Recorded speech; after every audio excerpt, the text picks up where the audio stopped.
আমরা অনেক সময় মোবাইলে লক দিই, লক দেওয়ার পর পাসওয়ার্ড ভুলে যাই। তখন কি করতে হয়? মোবাইল মেকারের কাছে যেতে হয়, যাওয়ার পর সে ফ্লাশ মারেন। ফ্লাশ মারার পর আমাদের সবকিছু ডিলিট হয়ে যায়। তো সেক্ষেত্রে আমরা কি করব? আপনি চাইলে একটি অপশন আছে, ওটি অন করে রাখতে পারেন। সেটি অন করার পরে আপনার আর এই সমস্যা হবে না। চলুন দেখিয়ে দিচ্ছি কিভাবে কম করবেন। ফার্স্ট আপনার সেটিংয়ে চলে যাবেন। সেটিংয়ে যাওয়ার পর পাসওয়ার্ড ম্যানেজার, বায়োমেট্রিক পাসওয়ার্ড এক জায়গায় একভাবে লেখা থাকবে। ওখানে ক্লিক করবেন। তারপর এক্সটেন্ডেড আনলক এটাতে ক্লিক করবেন। এখানে একটি আপনার ইচ্ছে মতো পাসওয়ার্ড দিবেন, কিন্তু পাসওয়ার্ডটা ভুলতে পারবেন না, মনে রাখতে হবে।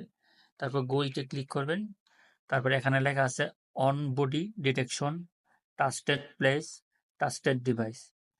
এখান থেকে যেটা আপনার প্রয়োজন সেটা আপনি অন করে রাখবেন। অন বডি ডিটেকশন আপনি যদি অন করে রাখেন, তাহলে আপনার সামনে যখন মোবাইলটা চলে আসবে তখন মোবাইলটা অটোমেটিক অন হয়ে যাবে। ট্রাস্টেড প্লেস, আপনি যে কোনো একটি লোকেশন দিয়ে রাখবেন। সেটি দেওয়ার পর ওই প্লেসে যাওয়ার পর মোবাইলটির সাথে সাথে আনলক হয়ে যাবে। ট্রাস্টেড ডিভাইস, যে কোনো ডিভাইসের সাথে আপনি কানেক্ট করে রাখবেন। কানেক্ট রাখার পর অটোমেটিক ওই ডিভাইসের সাথে কানেক্ট করবেন, আপনার মোবাইল অটোমেটিক আনলক হয়ে যাবে।